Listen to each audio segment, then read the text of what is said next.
From the great halls of their house, there assembled three who hope to one day be the world's greatest driving heroes. Created from the cosmic legends of the universe comes our team captain, the Vision, Bill Fisher. Their soon-to-be Wonder Woman, Vicky Fisher. And our B-Man, the master of tools, gadgets, and all things mechanical, our mild-mannered soon-to-be billionaire, Alan Danvers.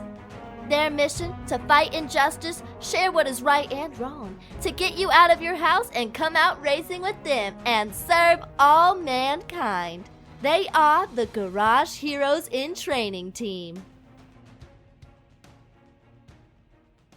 Welcome to the Garage Heroes in Training Podcast. I'm going to be your host for this episode, and my name is Bill. You don't get Jen this time. Who else is hosting? I'm Vicky. Jennifer. I'm Alan. Oh. Alan! What? You just saw him yesterday. Why are you so excited? I know. Anyway, Alan's back. most people are excited when Alan leaves. But anyway, we have two guests tonight. We do. We really do. We have, I believe they're both members of the Whiskey Tango Fox. Whiskey Tango Fox? I wrote this down. Call. What's the name? Whiskey Tango Fox Call. Fox Call. Okay, because I'm looking at it going, it says Fox Call, but I always thought it was Foxtrot. But anyway. Oh, it absolutely is Foxtrot. But one of our buddies, I put it out on Facebook. I said, hey, we're starting a race team, but we need something cool in terms of a name. And I thought about Call Fox Racing or Fox Call Racing. And our friend Chris Faircloth came up with Whiskey Tango Fox Call. And WTFK was born. No fans of the band Blondie. Anyway, we'll go with it. Anyway, that dates me, doesn't it? A little bit. We have Eric Kaul. We have Fred Fox. Welcome to the podcast. Thank you. Welcome. Thank Great you. to be here. Excellent. Both of you are involved with HPDEs. You've been lead instructors. You're on the same racing team. Eric has a group on Facebook that confuses me because I never know if I'm supposed to post stuff there or not. So we're going to go over that. So we shall see. So welcome to the podcast, guys. Thanks for having us. All right. Very well. Really happy to be here. Well, most people say that coming in. We hope they say it leaving, but we'll see. So far, so well. Anyway, so in case people aren't familiar with you two, could you kind of give a brief introduction, maybe what you're doing outside of talking on a podcast and how you got into racing, things like that? We guess we go with Eric comes first alphabetically by first names, and I'm very simple. So we'll do it that way. Eric, what you got? Sure. So I started in high performance driving back in 2007. I got roped into autocross from a friend named Mark. Mark had an Audi. I had a BMW. We met in a parking garage, which is, if you know me, where I do my best finding of new people, getting them into the sport. And started with autocross, did that for a few years. Had a knack for connecting people with other people. Was asked to join the membership role for the Boston chapter of the BMW Car Club, and did so many events with them that I found that the only other event that I hadn't done was high performance driving education. And so I said, all right, well, let me bring my car to HPD schools. Got involved in that, fell in love with it, jumped up to the instructor level, and then have been an instructor for the last 8 years. Started a group on Facebook called HPDRE, High Performance Driving and Racing Enthusiasts. And for the last several years, we've been managing that, roping people in. Well, our goal is not to rope people into high performance driving, but to retain them. And that's the group that we run on Facebook. And this year, I finally scratched. Can I jump in itch. just a second there? Do you guys have stickers? We Do you do. guys put stickers? Oh, that always makes cars go faster. Sorry about that. Go ahead. Well, Only red stickers make them go faster. if you want, you can put a plus in front of +5 HPDRE. Sweet. But what do you call it? We do have stickers, we have shirts, and we have fun. So yeah, this is the year that after the pandemic happened, I said, you know what? I'm going to go racing this year. Decided that I wasn't ready to do. Well, actually, the initial idea was, let me go do a lemons race, and let me start out there. So I booked a found a guy that was posting saying like, "Hey, I've got spots in my team." The Bob Ross car. Scott LePan said, we have openings, and I said, okay, well, Thompson is close. Let me go do that. It's it's not too far away. And then the more and more I talked about it, I'm like, wow, I really want to do this racing stuff. And someone said, hey, there's an AER race, a pit race coming up in April, and it's they're holding a racing school with the BMW club right before it. So get your license with BMW. Well, you should do the 2-day class with BMW. If you pass, then you can race with AER. And that's what I set my sights on. So did that 2 days, luckily passed, and then rented a seat with Matt Connolly Motorsport, and had a good time the first stint. And I begged him, and I said, take my money. I want to do another stint. So I ended up doing 2 stints on that Saturday race at Pit Race. And I'm not into drugs, but I'm great at selling drugs, which is the track. And many people who know me, I also sell wireless, Verizon Wireless. So that's my other drug that I sell. But no, I got a hit of Matt's car, and I'm like, I got to do this. And so I did it again. And then I came back after the event, and I said, Fred, we're buying some E46 cars, and we're going to go spec E46 racing. And so that's where we are today. Great. That's our podcast. Thanks, everybody. No, just kidding. Everybody complains about my intros. You've now passed me. You're awesome. Anyway, Fred, what you got? I built Audis and Volkswagens and for sort of to build them with no particular purpose for years. And my wife got entirely sick of me wasting money doing that. And I'm a merchant marine officer, engineering. So I'd done about 6 months on a boat straight down during the Gulf oil spill. Came back with a sizable amount of money, and she said, go buy a car that you're not going to modify or do anything bad to. So we ended up buying a Lotus Elise, to which I immediately started modifying and doing bad things to. Eventually meeting actually Eric, I think my first event ever at an autocross, where we instantly hit it off, and it was clear we're going to be, lifelong friends from the get-go. And started doing more and more HPDEs and autocrosses. Eventually got into some SCCA NER time trials. Went out with CART, Connecticut Autocross and Racing, and really just fell in love with it. And did that for a while. Moved up, became an instructor, working with several groups, working as an on-site instructor at Club Motorsports. And then currently, I'm a lead driving instructor with Extreme Experience. So mental. Oh, if you don't know mental. We apologize.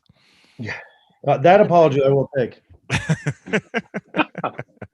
I think it's worse that he and I hit it off immediately after meeting each other, like the same way Eric and I did.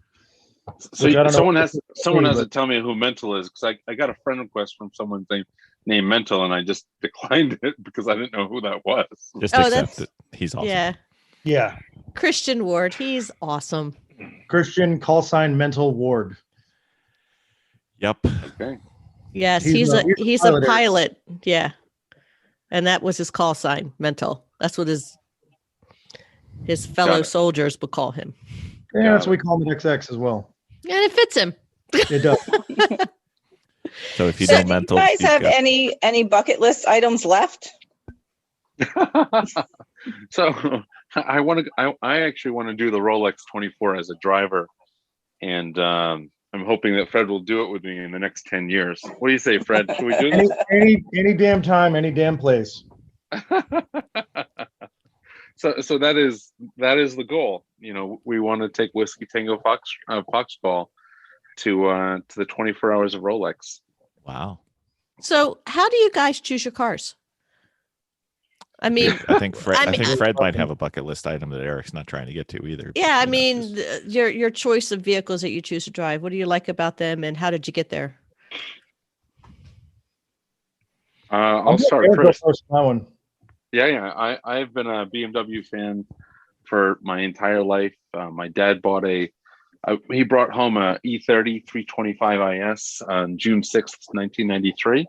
And, he found it in a very unique fashion. And, it was my brother's favorite car. And, I learned how to drive on it. And then when I graduated, and then I just always gravitated towards the E36. Remember spending time in it in high school and just wanting that car, but never being able to afford it. And so when I graduated college in 2002, I went out and instead of, doing the smart thing, which is buying a cheap, $2,000 car, I went out and bought a 1997 E36 and proceeded to drive it 80,000 miles in 2.5 years. So for me, it's always been about BMW. My wife got me into Toyotas, but I got her into BMWs. So next logical car for us is a Supra. But no, it's always going to be about BMWs. And I just dragged Fred into the whole BMW E36 world. I get it now. I get it. Yeah. So yeah, it's always going to be an E30 or E36 or E46 for me. That's just the way I operate. What How about you, Fred? I am a Porsche diehard. Growing up, similar sort of story. My dad always had them. Most of my early memories are like in the back of a 911 or 944, getting my legs smushed. But as I've gotten older, I have a 996 and I've got a 76 911 as well. Really, what draws me to the next car is, if I get in it and there's that intrinsic feel that cars that like to be driven have, and it really comes down to that. Like, what does it feel? When I sit in that driver's seat, does it kind of stir that emotion and take me out of the everyday? And all of a sudden, you get that kind of, I really want to get out and really see what this thing can do.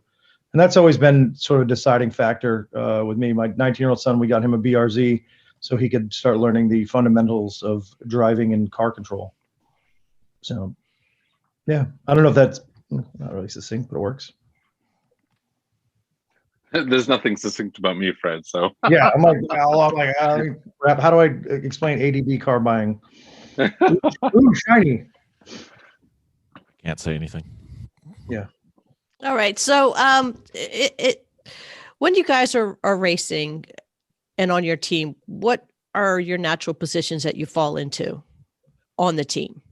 You kind of have the guys that work on the car. You guys have the lead driver, the guy that organizes. How does that fall for you guys?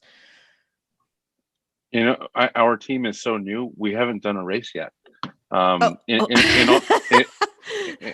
In all honesty, we took delivery of our first car today and brought it up. I didn't say ordered it, but we found it through HPDRE. I jumped on the group 2 weeks ago and I said, guys, I'm looking to get into Spec E46 racing and future endurance race car, and I'm looking for an E46 that's clean. Who can help me? And one such person, Kelsey from Texas, said, hey, I know it's kind of far away, but would you ever consider buying from Texas? And I said, let me go ask Fred. Let me go ask our partner Helene. And he's like, well, if it's rust free, let's do it. And so we kind of just jumped in and said, all right, let's do this. And working with somebody in the community made it really easy. There was no fear about anything. And with regarding to transporting, I asked the group as well. I'm like, hey, who can help me transport this? And our friend Jay Beyer, who's a local, he's kind of been Will Turner's right-hand man for Turner Motorsport Racing for the last, 15, 20 years. He's like, hey, I've got a transport company. Eric, I'll make it happen for you. And he literally made it easy. And I didn't even ask him about price. A bunch of people came to me like, oh, it's going to be $1,200. You can just kind of expect $1,200 to $1,500. I never asked Jay about price, and he came in without even asking at $1,150. I'm like, this is amazing, and he made it so easy. So with regards to racing, we're building a car. We're actually doing 2 cars, and we're getting into racing now. This is our first year. I don't think we'll get into racing per se, like, wheel to wheel until 2022. But right now we're building the buzz and we're getting people excited about going racing and, following us. And, we're tossing the keys to our, my E36 M3s and saying, hey, people, who wants to jump in the right seat or the left seat, drive this car on the racetrack. We're telling people all over the country that want to maybe experience the New England and Northeast tracks, come join us, no cost. Have some fun. I mean, granted, we're going after advanced drivers and instructors, people that can be easily vetted, but we want to get people into racing. And this is kind of our way to do it. Sounds awesome.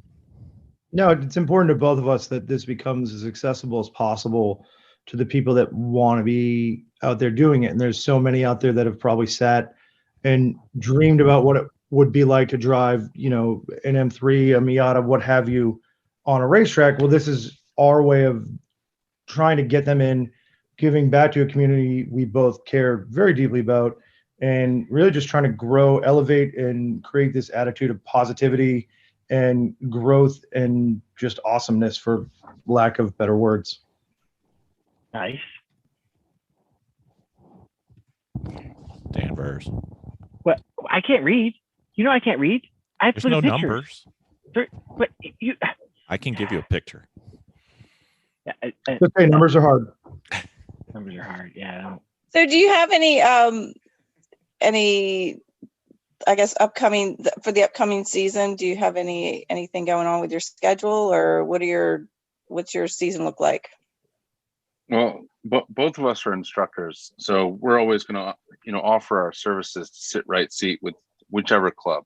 Dinosaur Motorsports, Mass Tuning, our regional clubs for us, SCDA, Hooked on Driving, NASA Northeast. We instruct for those, and obviously Fred is an instructor with extreme experience, so he's all over the country. But our intention is just to build these cars and get people excited, and get them excited by using Facebook and social media to do it. Very nice. Very nice. Absolutely. So now we are committed to getting people interested in racing and to start performance driving and/or racing. What are your thoughts or tips for newbies to get off the sofa, get out on track, and at least have some fun on the roads? What what was slowing you down from starting, and how was it the first time on track and the first time racing wheel to wheel? Have you guys been to wheel to wheel yet? You said you haven't yet, right? We have not. No. I've done a bunch of karting wheel to wheel with those guys. Very different, obviously, but that would be probably the closest analogous I have. As far as like getting those first times out, I think the biggest hurdle is people think that their car needs to be of this special caliber. And the reality is, I've had guys come out in a Mark IV 2002 automatic 1.8T Jetta, and we have gone out in the fundamentals, whether you're driving a box truck or a fully prepped race car, right? So the trick is letting them know, look, you don't have to have all these special mods or all these special tires. What you need is a good, solid, clean attitude, no ego, and just a want to try things and to kind of go with it in a very intrepid nature, and push yourself and listen to the guys like Eric or I right seat and help us help you, more or less. Awesome. Yeah, I would say that for the last 8 years, we've specialized in giving a right seat experience to people, such that it's not about going fast so much. It's about being super smooth and teaching the elements of high performance driving and the absolute basics. And then once they get addicted and have that aha moment, then it's up to us nurturing them between events on social media, staying in touch, making phone calls, inviting them to social events, and building up the community and keeping the community really strong. The camaraderie that exists in the paddock is exactly what we want to bring back to social media. And it's one of those situations where, yes, social media can lead to a lot of keyboard warriors coming out, but at least in the HPDRA groups, you don't see that. It's self-policing, and from the beginning, I have, as the lead admin, I have always pushed for people to inspire others. to help them be their best self, whether it's on the racetrack, whether it's on the autocross track, whether it's just in their regular life. These groups are not just, one group. We have a marketplace, but we also have a helping hands group. We also have a nutrition and fitness group where people can help others, be their best physical self, but their best emotional self, their best mental self. And then on top of that, the way we keep people in the community is our Helping Hands initiative started a few years ago, really just to help identify people that may have left the community or are leaving the community, and doing so because they had some type of health situation or financial situation, or they crashed their car on the racetrack. That Helping Hands Fund, it's, we have people that are identified every week all over the country that, could use just a touch of money, or just a used suspension to get them back on track. Right before this phone call, I reached out to an individual and I said, hey, I see you're selling your suspension. There's a HPDRA member that can't afford the suspension right now, and he's kind of down on his luck. Do you mind if I buy it? And he's like, oh my God. He's like, here's a great deal, take it. And we purchased it, and I reached out to the guy and I said, hey, I know that I know you haven't been on the racetrack for 4 or 5 years, but when you were there, you're really a great glue piece to our community, and I want to get you back. And he was like, who are you? And I'm like, I have this, this is what we do. I'm like, we sell these t-shirts because we're trying to make money so that we can give it to people like yourself. And he was just totally blown away. He was like, I don't know what to say. And I was like, just don't go on social media and tell people. And he's like, what? And I'm like, nope. I'm like, I want you to tell nobody. Now, of course, here I am telling you guys, but yeah, but nobody listens to this, so you're totally safe. We got you. We got you. No worries. I mean, I'm not a betting man, and numbers are hard, but I'm sure some of these people even on the podcast don't even listen to it. Well, I'll tell you now, I did a podcast in December with a guy named Ross Bentley, and hell yeah. and might have heard of him.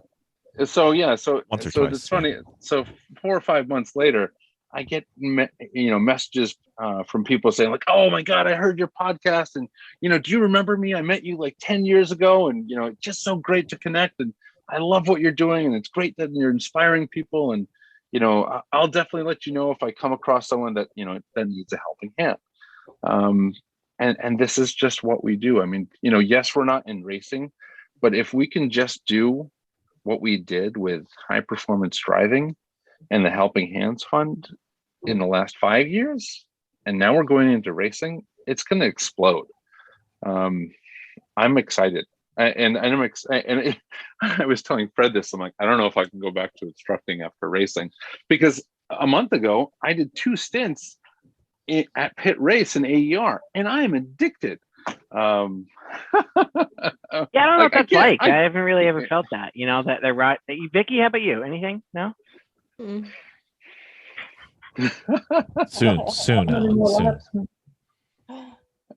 This is it's exciting. And so our third partner in this, his name is Halim Madouni.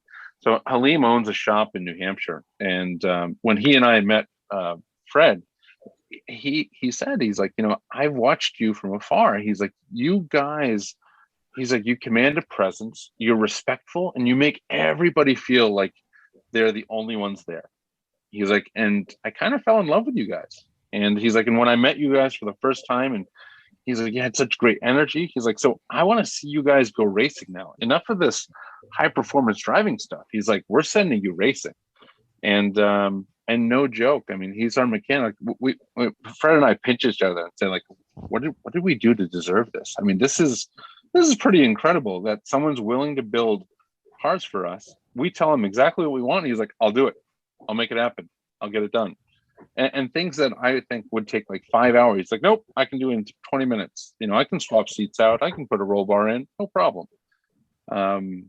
It's a pretty amazing feeling. And Halim, he wants to see it too. He wants to have fun. He wants his techs to be part of something greater.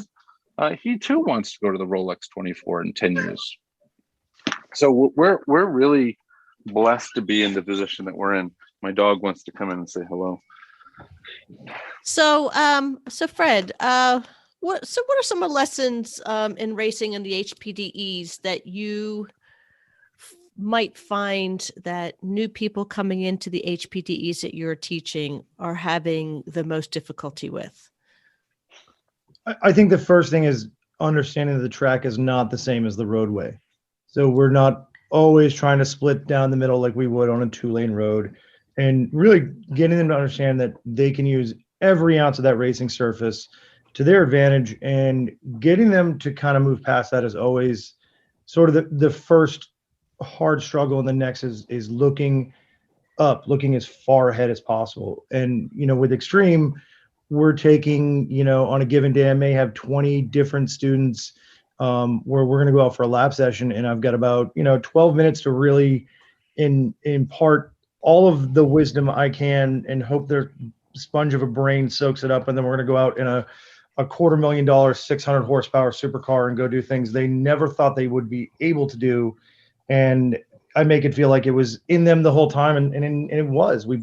That's what Eric and I as instructors do. We try to pull that very best out of someone, and then we try to get that on the track, and we translate that into whether it be learning how to use all the track, smoother inputs, looking as far ahead, making a plan for an out, and looking at flaggers. All the stuff that you begin to build these skills on starts with that connection, and getting them to breathe, relax. This is a Sunday drive.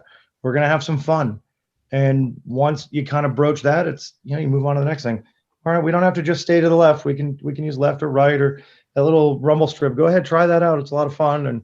And you kind of gently get them into it, and you just see this light bulb go off, and then it's like go time. And then we get into other stuff, string theory and what have you.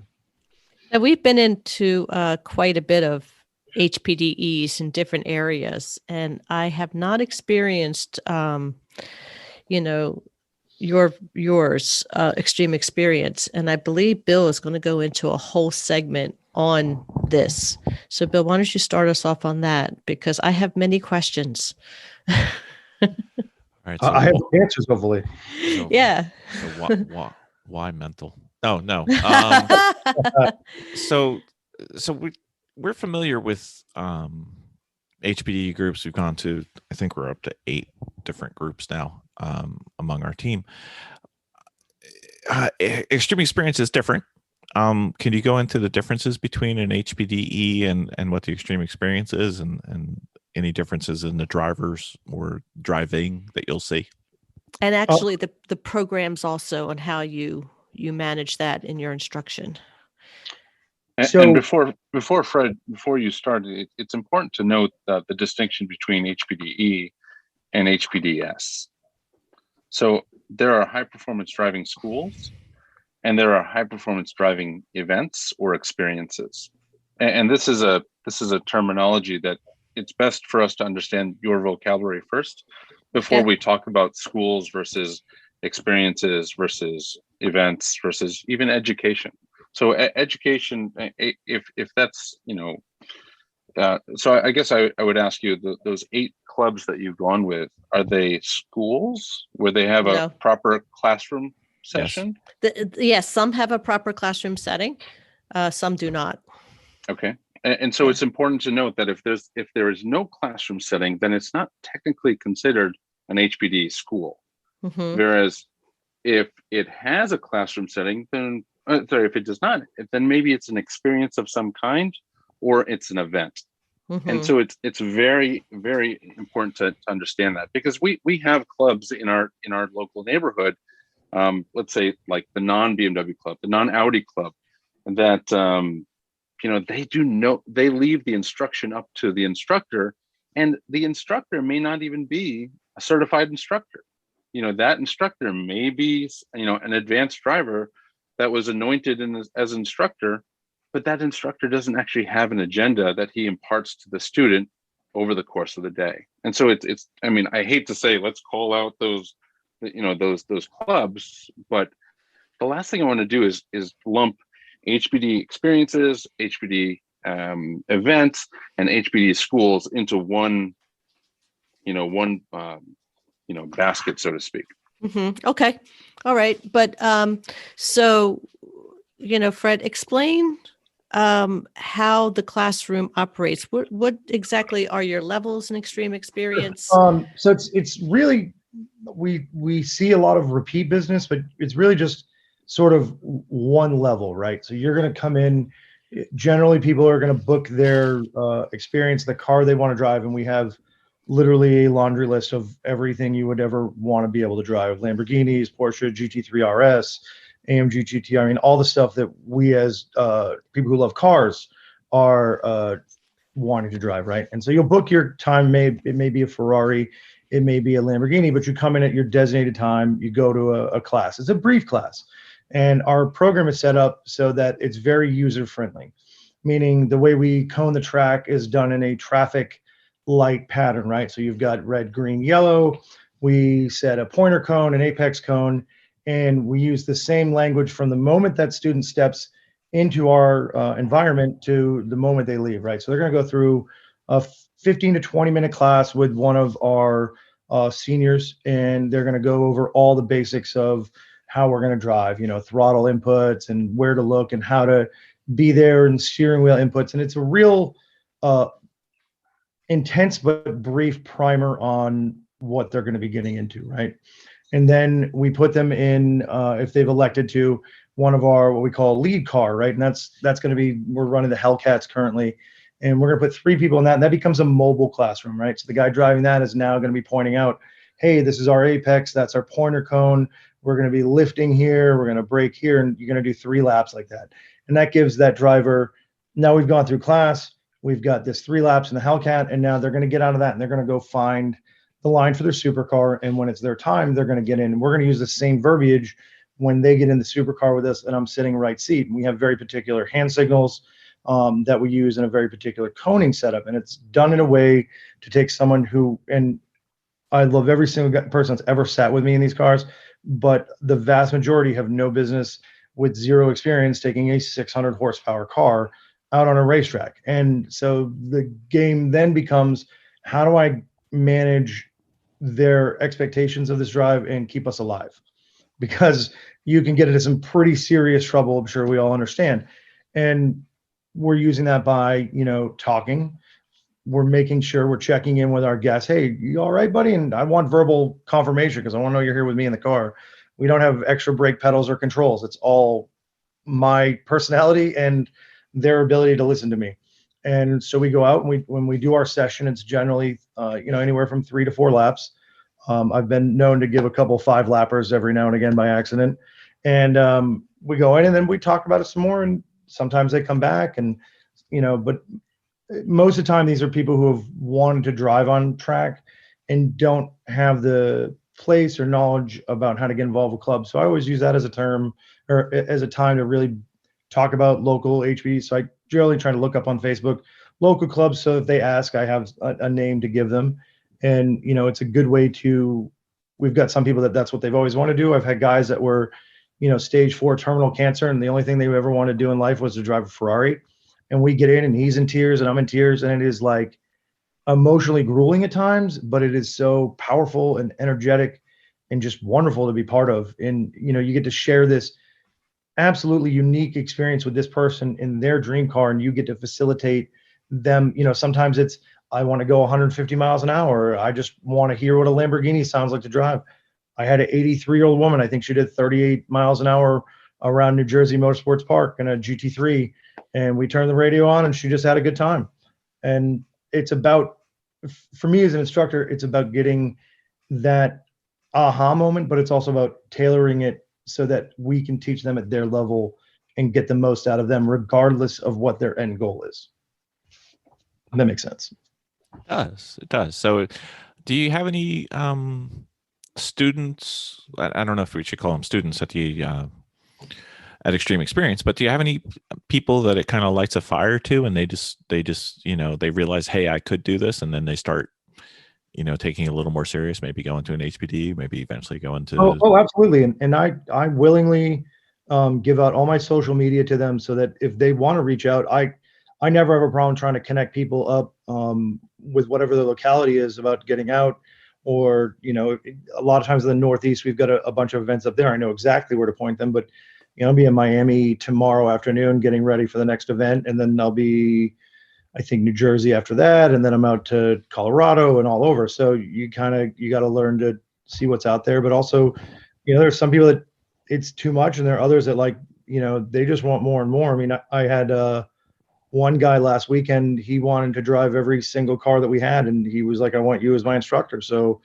on the seventh session of the day, we were doing some actual driving technique and getting him to understand how to get the car where he wanted it. And it was fantastic to watch this guy go from someone who had never been in a car on a racetrack to someone who was, doing 162 miles an hour in a Ferrari down the straight at Palm Beach, trail braking, turning in, and just doing it and not epically thinking about it. And it's just he and I in this car, the shared moment, and man, it is awesome. It is. So why is Bill Griffin so bad at it? Oh, just kidding. We love Bill. I love me some grumpy Bill. Come on.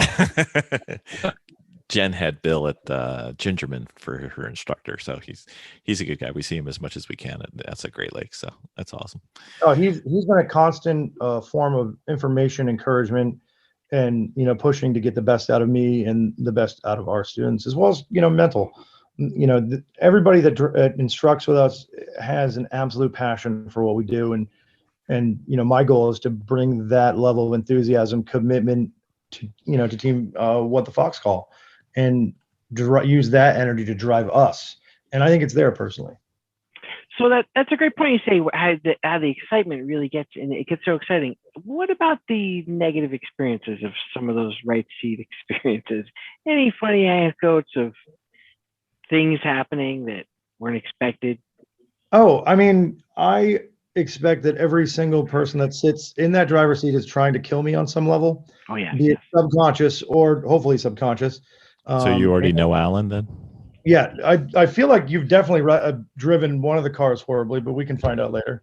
And so I've had a couple of very interesting ones where we're bombing down a straightaway, and I'm like, brake, and they're just locked onto that wall, and at that point I just changed my tone. I was like, listen, I really need you to brake right now. We're gonna die. And that's when they're like, what? And then the brakes came on, and then I had another lady, and we were out in a McLaren 570S, and I was like, look, throttle input and wheel angle is very, very sensitive in this car. And we were exiting the corner, and she decided to lift off mid-corner, and in a very peaky, almost 600 horsepower mid-engine car that's not all-wheel drive. Next thing you know, we started getting to a tank slapper, so you reach over and keep us from spinning. But the whole time she never realized where she was possibly doing something wrong, and we never went like, oh, you did it bad. We just, nope, we're gonna keep going. We're gonna keep having fun. So we haven't really gotten into discussing a tank slapper and what the de-weighting of the car by a lift would be. So since you brought it up, would you kind of explain it to our vast thousands and millions of listeners that are named Fisher and Danvers and Scripchuck? To simplify it, if you think of a ball on the ground with a board on top of it, right? When you accelerate, the board moves to one end and you get less steering. When you lift off, you get less rear tire grip. And what happened is a tank slapper is when you start going mid-corner, you're going to lift off and the rear end comes out. So then you correct by doing, either steering wheel input or possibly getting back on the throttle, and you end up chasing that pendulum effect as the weight transfer goes from the front of the car to the back of the car, back to the front of the car, back to the rear car. And hopefully you don't end up chasing as much as some of these guys, but at the same time, I ended up taking the wheel and asking her, gently accelerate, please. And once we got her hooked up, it was fine. But it's generally the second law, right? Object in motion is going to stay in motion until acted upon by another object. Same principles working here. So you need to feel the car unweight, and there's that moment of inertia where it kicks out, and hopefully you don't lift too far, especially in a mid-engine car, and it does that. I'm not sure. Make a roundabout, I guess. I don't know. I can get into physics all day. I don't mind. Engineering me, I just like, oh, let's build this and that. So, Vicky's so eyes will for glaze over, but I'm some of us fine. aren't sure what mid-engine, front-engine, rear-engine makes a difference. When we drive our trophy truck, we have a spool differential. So the back end likes to do its own thing if you're turning and accelerating. So then we counter steer. So then, you know, we have a chance to catch it. I don't think that's the case in many of those mid-engine fancy pants race cars. Well, you'd be surprised actually, depending on the car, if you can get that car to a neutral attitude by either gently getting on that throttle just a little bit, and then slowing down that steering input. It's a similar thing to what you're talking about. We're not using differentials. We're just using the physics of grip, but where you guys in a trophy truck aren't going to have that grip, that's where we're going to, you know, you can kind of use the power to settle it out. We're going to use, you know, settling the car down and then getting it back smooth on that throttle. Now, just so we're clear, when I say trophy truck, it doesn't mean the ones with 33-inch tires. No. It's our truck. That's Yeah. It's not. Now, are you in a low friction environment in this non-trophy truck? Depends Trophy on truck? the day. Depends on the day. Well, it was dry at pit race, so. And low track. You mean like when the back end kicks out a little bit right when I'm coming around there, and then the guys behind me about to pass get nervous because this guy's about to crash, and I'm like, no, I do this every time, pal. It's fine. That could be considered a low friction environment. It's fine. Yeah, it's fine. Everything's Not fine. a problem. So, for the extreme experience, they have very impressive cars that are showing up. Who brings the cars, and where do you guys get such beautiful cars? You sound like Jack Nicholson in Batman. That is a great question. So the company actually owns about 40 supercars. Okay. So they're all company owned. We bring them to the event. You show up with a smile. We have helmets. We have everything you need. What we need is you to show up, and we take it from there. Have you ever been utterly terrified being Yeah, in? every single event, at least once, I go, why am I doing this? Yeah, it looks like you could easily be killed by one of these cars if you don't I mean, have. As crazy as this sounds, that's kind of the fun of it, right? So I'm going to take someone who drove a Camry here, and we're going to go, Pinto.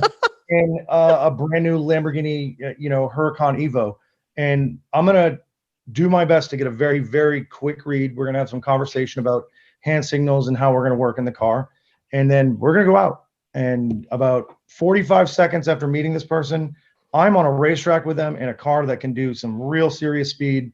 And then it becomes, all right, let's control ourselves. Let's control the guest, and let's make it also an absolutely amazing time, and get them through it. And you start tailoring, when I've got someone, and we use the term motivated for someone who's very, wanting to go fast, but without the experience. They're motivated to learn. That's a good teaching chance for us to get them to understand that the throttle is like a volume knob, not an on-off switch. Mm-hmm. And little things like that. And you start kind of working with them, and you're doing this 10 times a day. So you start learning very quickly what's going to work and what's not. It's like a real life video game. It is, and from an instructor. In a real world, yeah. So I have a friend, Fred, that may be in a similar situation where some of their friends, people right next to them, are trying to kill them. What sort of techniques do you use so that they don't know that you're deathly afraid of what they're about to do? Is there some sort of? I really like being scared, so I don't know if I'm the best person to ask that. Solid. So when that adrenaline dump from being scared kicks in, it gets that much more fun. Look, at the end of the day, the instructors with XX, we have the right to pull these guys off the track. We have the ability to red flag the car if it's not doing, and we don't run at every track flag stations. We all have car-to-car communications via radio. And so we work through the program. I've had, if we get someone who is very aggressive and pushing, overdriving themselves and the car, we can a lot of times get them up to the front, and we'll use the lead car to slow them down because they're not allowed to pass that car. And so we start working with the assets that we have on hand. Hopefully, I've got enough tricks in my bag to get them to kind of come back into reality and stop trying to kill me. And that's always something where you're refining and finding new ways to do it. So how do you start prepping to be an instructor for this? Or for regular HPDs as well.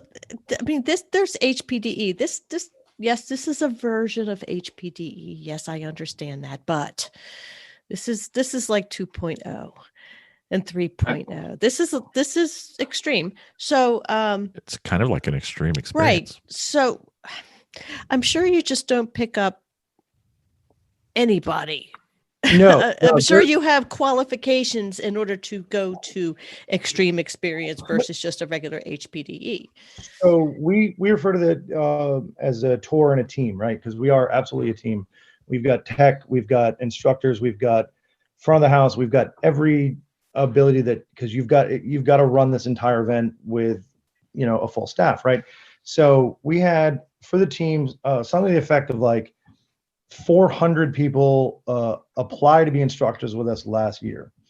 And there's a vetting process. You're gonna talk to some of our high level people and directors of safety and chief instructor and all these guys, and they're gonna vet you. And they're gonna go over your past experience and all the things you've done, right? And then they're going to give you some information and videos to watch, and then you get quizzed on that. And if you make it through that, which has a very high attrition rate, I think out of all the people that tried to get with us, I think 23 made it to the next level, which was like the phone interview process.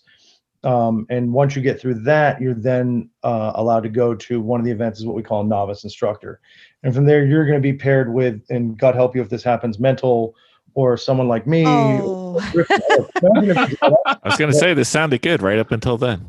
And we're gonna work with you over that event, right? So we're gonna take you and indoctrinate you into the way that we do things. And we're very particular. We don't run these cars on curbs.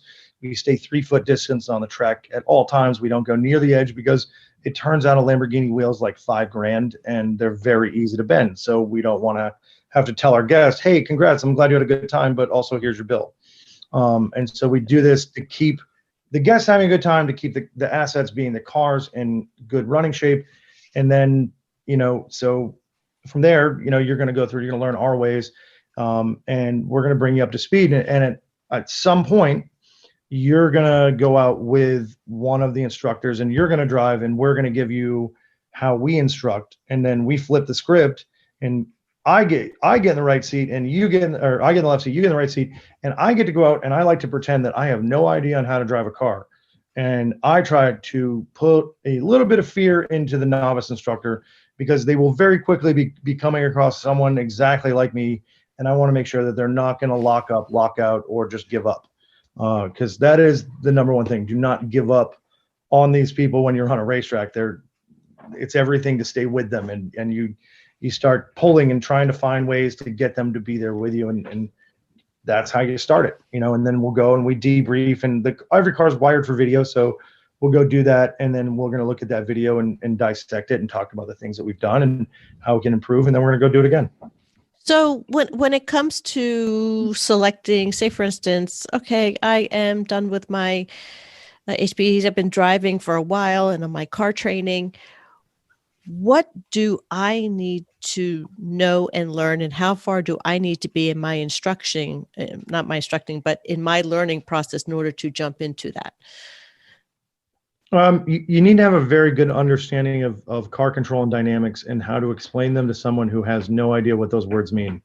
So you've got to be able to take a very hard concept and break it down into like something someone who has never even thought about going on track would know.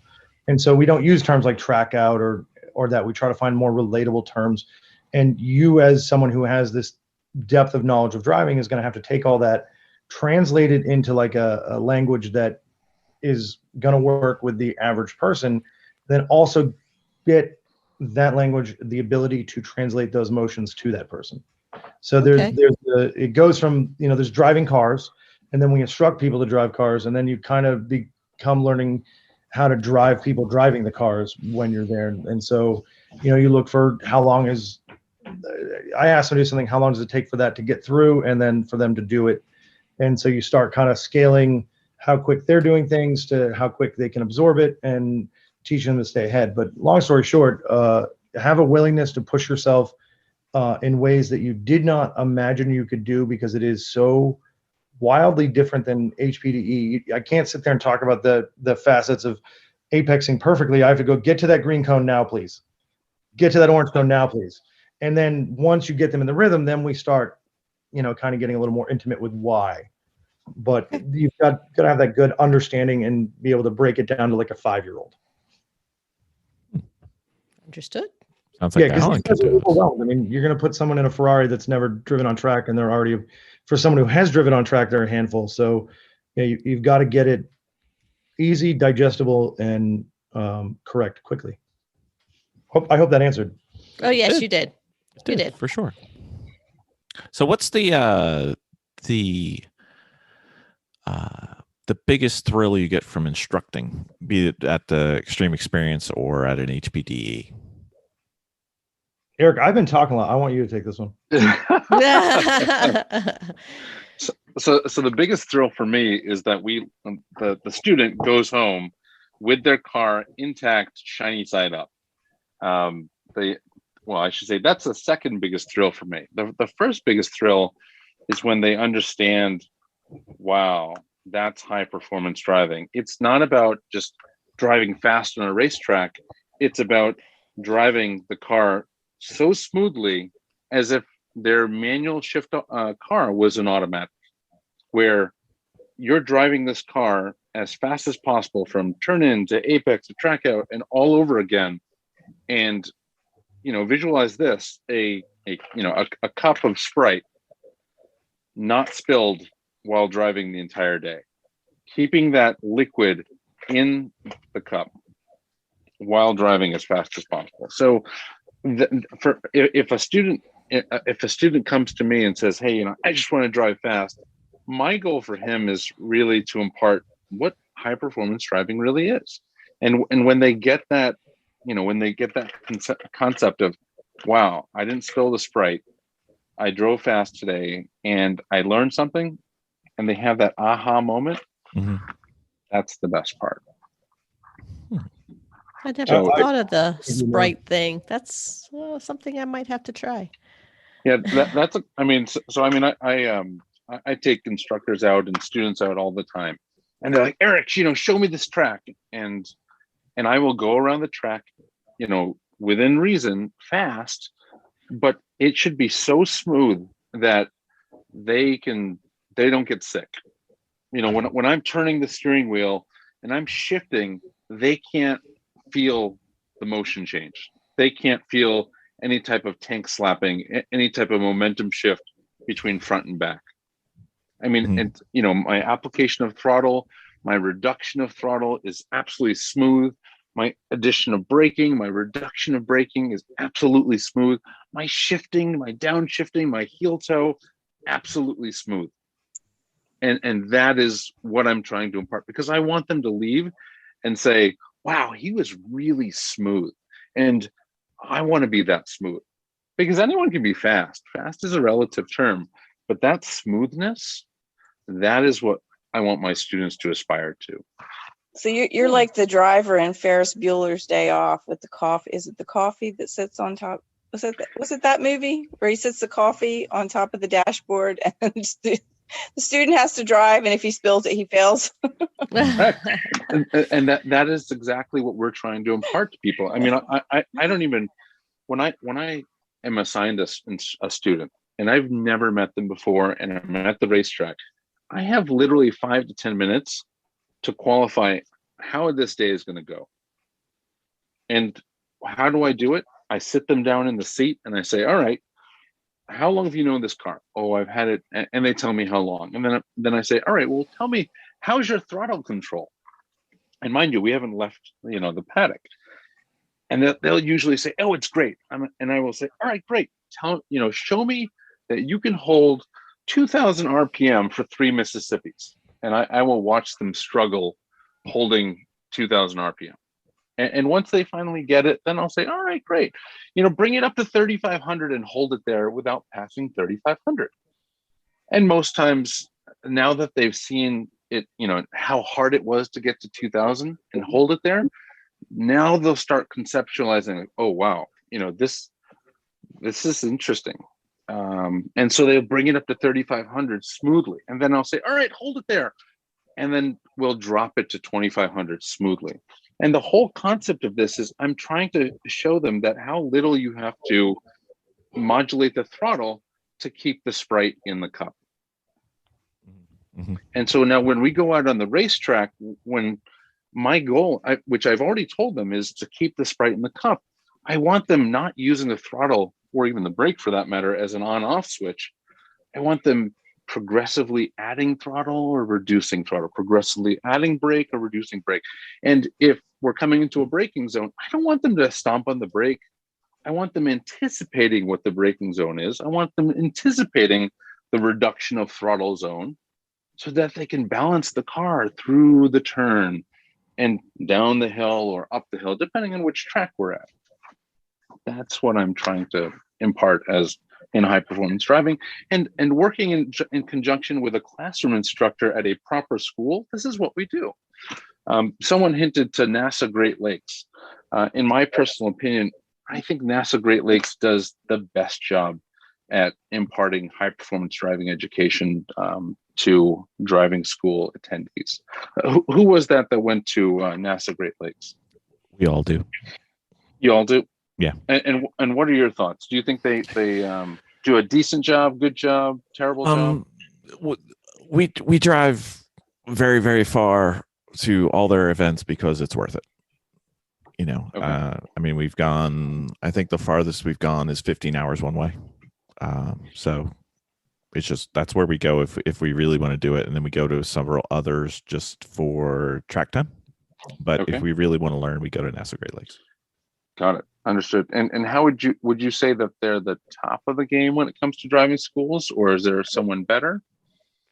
In our learning right now, in the HPDs that we've attended that are not schools, they are for me, they rank top because they actually put you in a school setting. Absolutely agree. And they actually do drills, and it's a comprehensive program that they put together, and it's not just going out there and having somebody kind of tell you what to do and then go out there again. I mean, these guys are actually teaching you how your car functions and how your car needs to be, where it needs to be on track. And I know going into part 2 for me, the first thing they said is, we're going to get you comfortable with being uncomfortable. And they actually, they push my limit, and I keep thinking I'm going to go in there. I'm nervous going in, but as I'm doing it, I'm just like, it's really not that bad. I'm meeting where I'm supposed to be. It's just, I'm uncomfortable, but then I do it and I'm fine, So no, they are fabulous. That is perfect. I was going to say, I've heard about this NASA Great Lakes program for the better part of 2 years. I'm closely connected to Eric Meyer, who is the co-chief instructor, and also is heads up Instructor Summit, which I've been a volunteer for the last 2 years. And Bill Griffin and I are kind of like the welcome wagoners for Instructor Summit. And I'm actually doing my first NASA Great Lakes event in July with at Pit Race, and I'm so excited to go. It's going to be an epic situation. We'll probably have 10 cars there with you that event. So nice. Well, I'm hoping that Fred and I will be there with 2 cars. Hopefully our Spec E46, and either my silver M3 or the black M3, depending on its state. Oh, it's amazing. And I've talked with him, and I've talked with other HPD programs all around the country, HPD schools. Nothing comes close, and nothing comes close to creating top level racers and top level instructors. But the problem is, and I talked to Eric about this 2 weeks ago. He's like, this is after actually 3 weeks ago, after I got off the racetrack with Pit Race, and I'm driving back to Boston. I'm like, Eric, I now understand why we lose so many instructors to racing. He's like, yes. He's like, this is our biggest problem too. He's like, since we started this NASA Great Lakes program, we're losing instructors to racing. He's like, it's just everyone wants to go racing because of this program we put in, and it is, he's a victim of his own success. Yeah, So- but then you have instructors are coming up right behind it too. So they're so You know, good. They are so absolutely. good. They are so good. So, and yeah, I can't speak any more highly without alienating members across the country. Yeah. But well, but I no, would. It's a shame that program couldn't be packaged and divvied out to more HPDE programs. They have to be interested in it, though. Yeah, but we You've g- go to the other HPDE programs for different reasons. Correct. You know, it's we just like to say you try to go to one that fits what you're looking for. If you're looking for, hey, I just want to drive a really fast car and I don't really care about getting better, extreme experience would be great. If you're looking for, hey, I want to get the best I can for instruction, we would say go to NASA Great Lakes. If I'm looking for track time and I don't really want to sit in a classroom and I know exactly what I'm doing, you go to several of the others, and you know you can find one that fits what you're looking for. You just have to find what Right. fits what you're trying to do. Yeah, and I would say it's really about getting your instructors to be on the same page, in alignment, across the board. And what I've talked to Eric quite a bit, and his chief instructors as well, and that is they have total alignment between the in-car instructor and the classroom instructor. Classroom instructor, dishes out knowledge. That first run group session of with the in-car, they're honing in on what they was just taught, and that's the alignment that doesn't yet exist in other clubs, and they do this session after session, event after event, and they don't push you through, or I should say they don't let you self-certify yourself an advanced driver after 3 events. You've got to earn it, and and he makes you take tests, which I think is missing in this world. So, but that's why I wanted to draw the distinction early on between high performance driving school, high performance driving experience, high performance driving events. Right. Yep. Absolutely. I just want to circle back to this. I may get kicked out here in a moment. It's that time of night, but you had said something about being, learning to be comfortable being uncomfortable, and I couldn't agree more. Complacency is being comfortable, right? So when you get complacent, that's when the big mistakes happen. That's when that highest level of risk is, right? So learning to be non-complacent, complacent, aka not comfortable, is so paramount because it keeps you on your toes, it keeps you thinking, and it keeps you, your head in the game. So it was awesome to hear learning to be, comfortable being uncomfortable. Well, she's married to me, so she's used to being uncomfortable. There's that. There is. Oh. All right. So, what's your favorite car at Extreme Experience? Currently, we just got the Porsche GT3 RS, and that is a lot of fun. But the close second is the new AMG GTR, mostly because you feel like you're a James Bond supervillain when you drive it. It's just that much fun. I don't think you can go wrong with either one of those. Yeah, they both make these amazing noises, and I mean, holy moly, that 911 is an absolute scalpel. But the AMG is just, I like to call it the European Hellcat, because it's just that much craziness in a very well packaged car. Yeah, I'm pretty sure it's hard to get mental out of it as well. So Oh, sometimes it's hard to get them into it. Just saying. All right, Eric, I've got questions for you. Please fire away. You've got a group on Facebook called HPDRE Fit.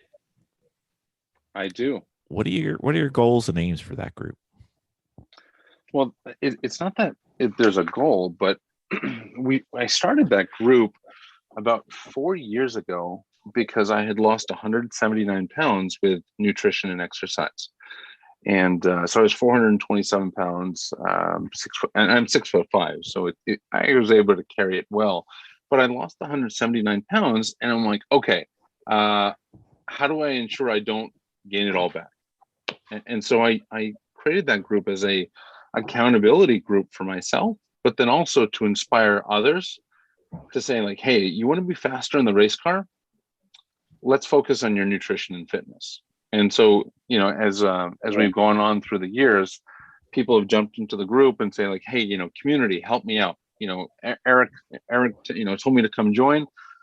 I need someone to listen to me. I need someone to inspire me. And oh, by the way, I want to go do this. I want to go and get into rowing. Can someone help me with my rowing technique? Or, hi, I want to get into mountain biking. Can someone tell me, which bike to buy? And I've now gotten into Peloton craze.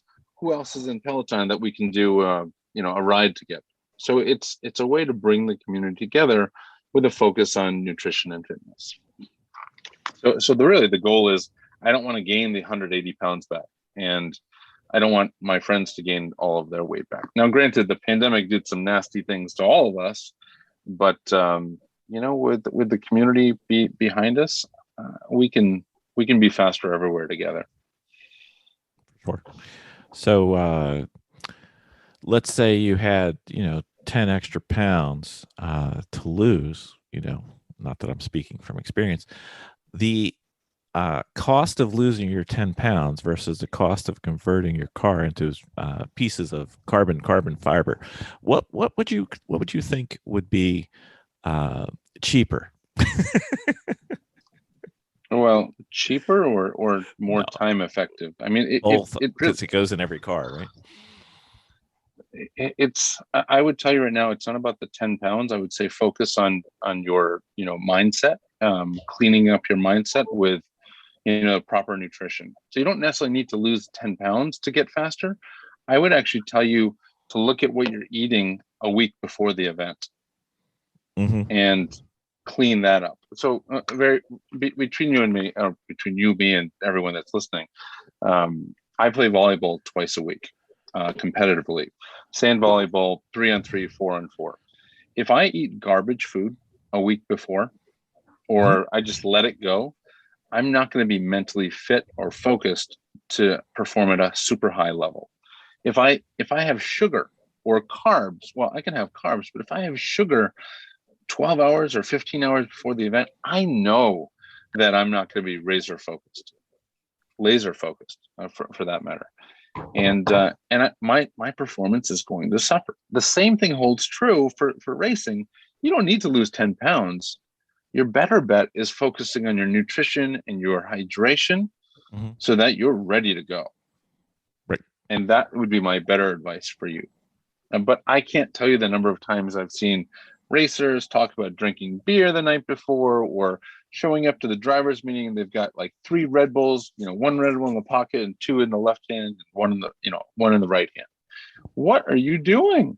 You're setting yourself up to fail. So I would tell you right now, it's not about the weight, it's about your mental mindset.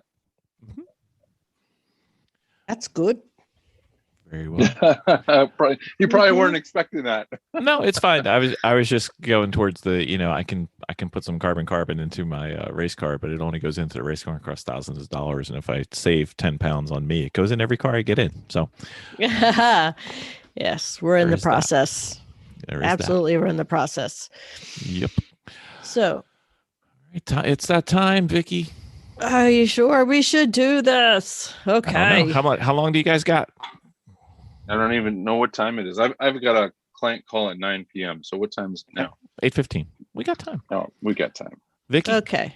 Choose All some. right. So we're going into the section which we call the Fast and Furious Storytime questions. We're going to ask you some questions. They're going to get to know you a little bit more, a little bit better personally. And they're kind of rapid fire, kind of fun. So I'm going to let Jennifer kick it off. So what was your first car and what was the worst car you've ever had? We group them because they're usually the same. They like this. I want to know. Our listeners want to know. I had a 1990 Audi 100. It had enough power to get you into an accident, but not enough to get you out. Fantastic. How about you, Fred? My first car was a 1984 Rabbit GTI in silver, and I definitely took everything out of it while trying to pretend to be a race car driver on the streets. So it was loud and hot, and the radio didn't work. So you can imagine I had lots of dates in that one. And worst car, I'm gonna go with like a '89 Ford Taurus I had for approximately a week. Wow. How about you? What was your Uh, worst? Worst car was a 2003 and a half Infinity G35 coupe. Why was it so bad? It was a piece of garbage. I mean, it was. I bought it with 18,800 miles, and 80 miles into the trip home, I couldn't get into fifth gear. The synchros had gone, and so then, of course, thankfully, I had bought it with a extended warranty. It was now in the shop for like 5 weeks, getting a new transmission. We get it back, and like the radio stops working, and I'm like, are you kidding me? This is ridiculous. So we bring it back, and I get to know the service advisor. Get it back again, and it's now winter, and I'm pulling at the door handle, but it's frozen shut. I pull a little bit harder, and it breaks off my hand. And now I'm going back, and they've got to fix it. And then it's just constant problem. Like the xenon headlights stopped working, and I'm like, this is crazy. This is a 1.5-year-old car with 19,000 miles on it. So I ended up selling it after like 2 years, only putting on 13,000 miles on it. 13,000? No, I put on like 18,000 miles on it. But it was just constant problems. And for me to put 18,000 miles on a car is kind of shocking, because I do about 3,000 miles a month currently, and I had that car for 2 years. So. All right. So what is the one thing that nobody knows about you that would surprise them? Me? Sure. I'm pretty sure I'm an open book on social media. So I'd say pretty much everyone, so I'll tell you. So I am the king of overcoming adversity, and everybody knows that. I am a cancer survivor. I live with a brain tumor. I've had COVID. I have had, I've been hospitalized for sepsis.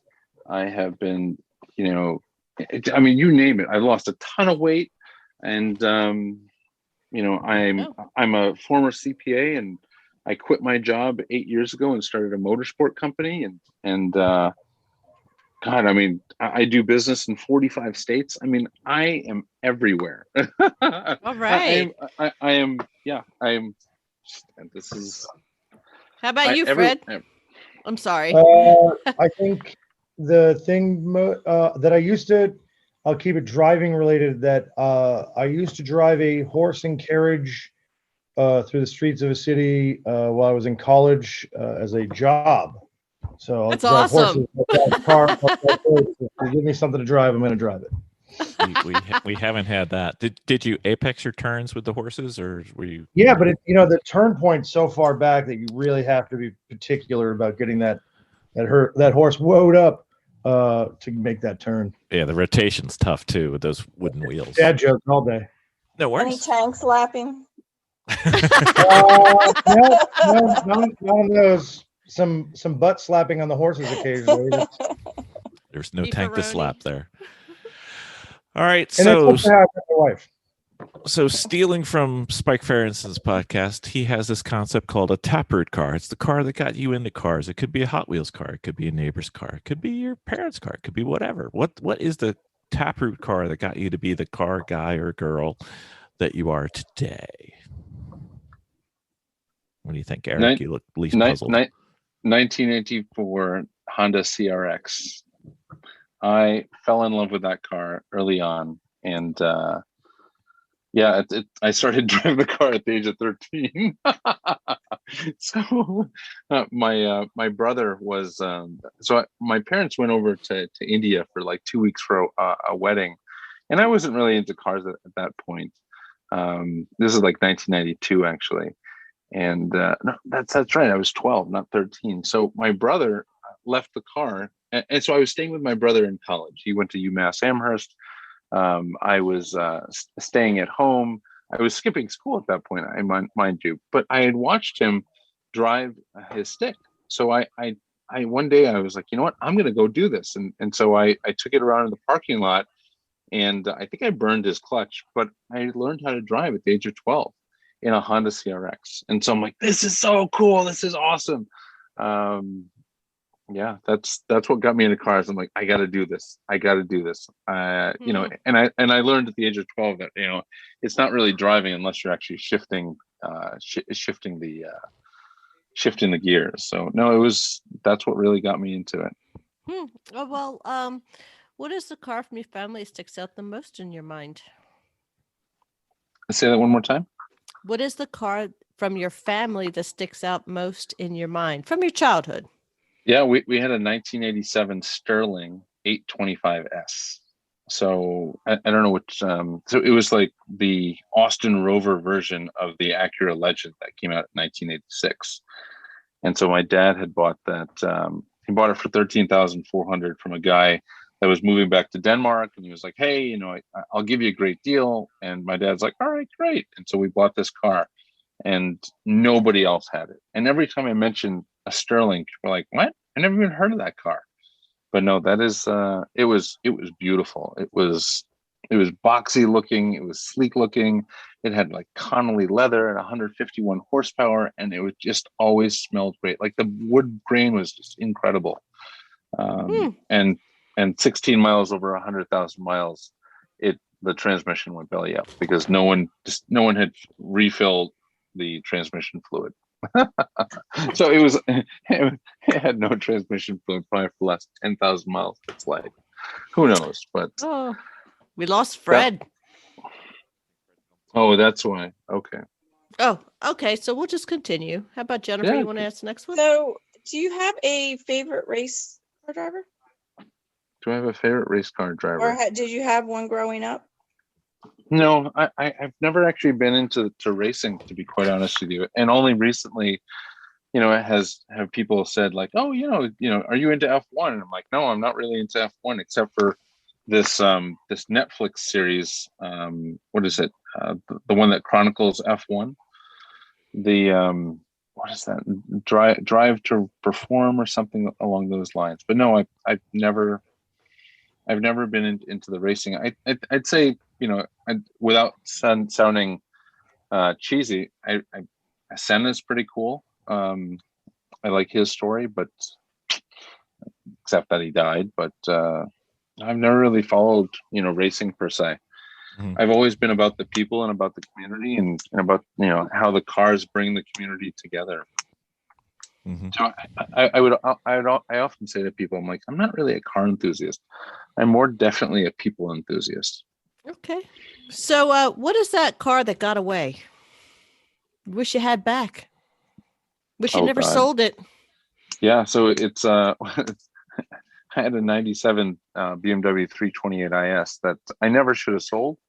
But I will tell you right now, last year I had an opportunity to buy basically exactly that car in the M3 version, and I did.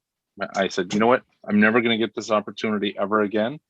I'm going to buy this car, and I couldn't afford it at the time because we were in the pandemic. Our business wasn't doing so great, and I went to my partner. I'm like, I need like $4,000, and he was like, "What for?" And I'm like, "I need to buy this car," and I told him what it was, and he's like, "Go buy it." And we literally went. I went to his house and I said, "Where do I get the money?" And he's like, "There's a Cheerios box in the back of the house." And I went to get the Cheerios box. There's like 44 $100 bills. Oh, wow. I drove over to the guy. I was like, here's 30, here's $4,000, and bought this 1997 BMW M3. And I say that, yes, the original car got away, but now I'm using this car as a opportunity to get people into racing and into high performance driving. That I actually tossed the keys to it to Fred on Monday. And I said, Fred, you've never driven an M3 before. I want you to go and experience what rear wheel drive top level car feels like. And he went out and he was like, oh my God. He's like, I have never had this experience before in my life. And and that's just what we want to do. Okay. So yeah, that's a car. The original car is the one that got away, but I'm glad I had a chance to get it back. That's awesome. So, coming up in the near term, are you working on any areas you're driving or racing? Am I working on any areas of my driving or racing? Yeah. Is there anything that you think you need to improve on a little bit? Maybe something that puzzles you, something you're trying to get better at? Yeah. So I now that I've done high performance driving for 13 years, now I'm jumping into racing, and so this is why I wanted to do the club racing school, and because I know that racing is not high performance driving, it's not anything like that. And after having done the club race school, now I want to do a NASA competition school, and that's also why I'm driving out to pit race in July. I want to try what Group 3 is like with NASA Great Lakes, because it was just a taste to do 14 hours of classes and 4 hours on the track at pit race. But having seen and heard about Eric's program for the last 2 years, I want that taste. I want that experience, and so that's why I'm going to start investing more time into that practice under pressure type situations. So yeah, that's what I'm doing. We'll be there with you, so it'll be fun. Mhm. I'll stay away from the grass and from other cars. That's always a good plan. Eric, what is the fastest you have ever driven? You've had all these supercars. Yeah. Tell me the fastest you've driven and what car it was. Sure. Driven or been a passenger in? Whichever one you want to say. Yes, Yeah. we would like to know both. So I probably haven't driven more than like 128 miles per hour. I'm typically not a fast driver on the street. I love hypermiling, so I love getting great gas mileage. But on the track, it was Watkins Glen, and I went out with Mark Schnorr, who was my autocross instructor, high performance driving instructor, and he was like, Eric, he's like, I'm going to go drive your car. So he drove my car and he showed me how to drive a black E36 M3 on the track. And then later in the day, he was like, hey, you want to come out in my cup car? And I was like, sure. I don't know what that is, but let's go out. And so it was a Porsche 996 or 997 cup car. And he passed every single person on the track, and even Z06s, and he passed him at like 156 miles an hour going into the bus stop. And I was like, oh my God, this is amazing. You did 156 miles an hour, like every single lap. And he was like, yep. And it would have been 161 without your fat ass. Oh, wow. So it was, that was absolutely incredible. And I remember it to this day. But no, I'd say probably like 120, 130. That's probably the most fast I've ever driven on the racetrack. Right. The street, probably 120s, 130s on the highway, but only for a few seconds. I'm not that, my wife had an accident a number of years ago where, she was involved in a hit and run, and, she was hit. She hit another car because of that accident. And we had to go through lawsuit after lawsuit after lawsuit. And once you get dragged through the mud by insurance company after insurance company and lawyers, it makes you pause about driving really fast on the highways. And the person that she hit, one of the passengers ended up with a traumatic brain injury, and her life was ruined. And so every time you think about like, oh, should I be driving this fast on the street? At least I do. I think about who's around me and do I want to do that to them? And I don't. Right. So sure, I'll drive 80, 90 miles an hour, sure. But I don't think it's fair. Right. I don't think it's fair to do that. I'll go on the racetrack with you guys and drive like that. But that's why I want to equip myself with the most education possible. So sorry to put a damper on the question, because I know the car enthusiasts love to drive fast, but let me be the example that you don't want to be set for yourself. No problem. Next. So if you're lucky, we're going to win the lottery one day, and we're going to have a desert island, and on the island there'll be a racetrack, and it'll be a dirt track, and we'll have everything you need there. But we want to make sure that all our guests, for tolerating us this much, we have the proper cars for them when they arrive at the island. So what 5 cars would you want on your desert island trip? Oh my God. I definitely want like an Ariel Atom 4. Okay. A Radical. Okay. Let's see. Probably like a Land Rover Defender, to drive around. Yep. I definitely want to have an E36 M3. Okay. You got one more. Oh yeah, and an X5 diesel, because I am so in love with my X5 diesel. We have not had that yet. Jen oh my went God. Jen went for the taco truck. Yeah, let's go for the taco truck. You need food. You definitely need food. Yep. And she That's the apparently smart likes one. tacos. So No. But those are definitely Ariel Atom 4, Radical. Absolutely. okay. All right. So if you could let me see, drive a car or race a car from one decade in the past, what decade would you choose? I'd choose the 90s. And you know what I'm going to say? I'm going to say E36 M3. Yeah. I'm so boring. I'm sorry. It's okay. We'll get you out there. So, Jen, you want to go? So, do you have any great stories that come to mind from your first few times, I guess, on the track? Well, I've only ever been on the track once, or I should say twice. And, we train, you can have all the theoretical knowledge in the world about racing, but once you go out and do it, you have to rely only on your mental experiences. And so the funny thing is, many of these race car teams that in AER, they're my clients. I provide the wireless telemetry. I should say the wireless to transmit data between the race cars and the pits.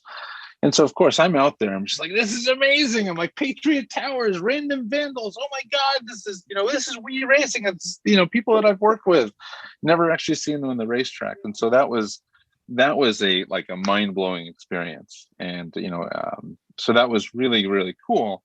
But then I remember going out in my second stint, and I'm out there, and Random Vandals in their their green and silver car passes me, and all of a sudden they start slowing down, and I'm like, wow, I think they had a mechanical or something. So I'm so focused on them, not even looking through the turn, and so I start looking to the right, and I passed them, mind you. I'm like, wow, I just passed Random Vandals. I'm like, they must have had a mechanical. And so I look in the corner of the race car, and I see, the flagger system, and it's showing like double yellow. And I'm like, oh my God, I just passed under yellow.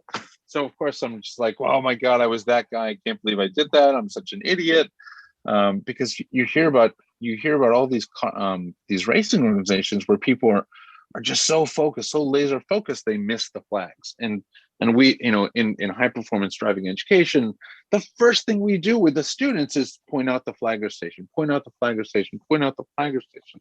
And of course, my second time out there, not only do I pass under yellow, I miss the flag. So had it not been for Matt's flagger, in-car flagger system, I probably would have just kept on driving. Are you an entrepreneur, and do you know people who could promote racing? Oh, sorry. Old joke, but quite funny. Yeah. So if you had an ultimate road trip, where would you go? What car? So doesn't have to be US. It's not E36 M3. But, really? I was going to say. Yeah. So before the pandemic, I did a road trip out to Indianapolis for Instructor Summit in my diesel. And then I also went down to another Instructor Summit in Atlanta, and I drove down to I drove down to Tennessee and Alabama, and then, and I visited all these friends from HPDRA, which was the coolest thing ever. So no joke, I would love to do a road trip with Fred. Ironically, Fred and I were supposed to do a road trip at Indianapolis for that instructor summit, but we couldn't make it happen because he was on the ship. But no, I would really, really love to drive out to Dallas this summer and see all of my HPDRE friends. Drive at Hallett with my 836 M3, and then go to Barber, and go to a bunch of the racetracks down south and meet all these members of HPDRE that I've only ever talked with on social media. That would be like an ideal road trip for me. And because I love people, I love this community, and I love these. I love that I can just be around them, and we're just kindred spirits. So yeah, that's the ideal road trip. It's not about the roads that we drive. It's about the tracks we drive. It's about the community. That's awesome. Jen, your favorite question? So, I know. Do you have a favorite car movie or car from a movie of all time? Well, it's not necessarily a movie, but it's Magnum PI's, 308. Oh, geez. Eric is holding up a Magnum car. What is it? A Ferrari? Ferrari 308. What? Yeah. Yes. What? Can you read the back? Look, he's actually Barbie. got a model. He's got a Barbie. He needs a Barbie. He's got a Barbie car. I think you're going to fit in that car about as well as Tom Selleck did, by the way. So Yeah. I know they had to cut it out and push the seat back. So in case you really want to, Eric, I can get you so close to that car. I played a beach volleyball tournament against Tom Selleck. Oh, that's crazy. So Bob Zecca, who owns Driving Impressions in New Jersey, he has one. And so back in 2013, I was like, Bob, can I sit in this? He's like, yeah, sure. I didn't fit. It was pretty bad. I was like, Bob, I barely fit. He's like, yeah, this is really not meant for you. I'm like, how the hell did Tom Selleck fit? And that's when he told me, he's like, oh yeah, they modified the car so he could fit. Yep. So no, Yes. but and I was talking with Halim about it today. I was like, I love this car. And he's like, dude, it's the worst car ever. And I'm like, why are they so cheap? And he's like, well, whatever it costs, it's going to take that much to fix it. I was like, oh, got it. Understood. He's like, I've got like 6 or 7 clients that have them. He's like, but holy hell, they are really, really expensive. So, but no, that's the car. All right. I'm going to ask a question, which I don't like, but I'm going to say it anyway. What car, if any, would you want to wipe away from history? The Pontiac I don't think Aztek? anything. Oh, okay. He has one. the Pontiac Aztek. So like 7 or 8 years ago, I made a joke about, like, oh, I love this car. I don't love this car. But now everyone in this local community, they like, just when they see one, they'll say like, oh, spotted, Eric, do you want this one? And I don't want it. Like, I want it banished from history. It is the ugliest piece of whatever ever. Yep. Yes. Miss Jen? Well, that was awesome. So those were great answers. So how do we keep in contact, or how would somebody follow you? Social media or? Yeah, I mean, it's I try to. I'm pretty active on Facebook, and hopefully Facebook never goes away, because I will probably go away too. But I'm easy to find. You can always go to my hashtag Call Me, KAULME. That's an easy way to find me. But you can always go to High Performance Driving and Racing Enthusiasts, or any of the groups, Citrus Racer Lounge run by Jason Hopkins, and any of the instructor pages on Facebook. So that's probably the best way to find me. Otherwise, if I'm not on Facebook, I don't want to be found. All right.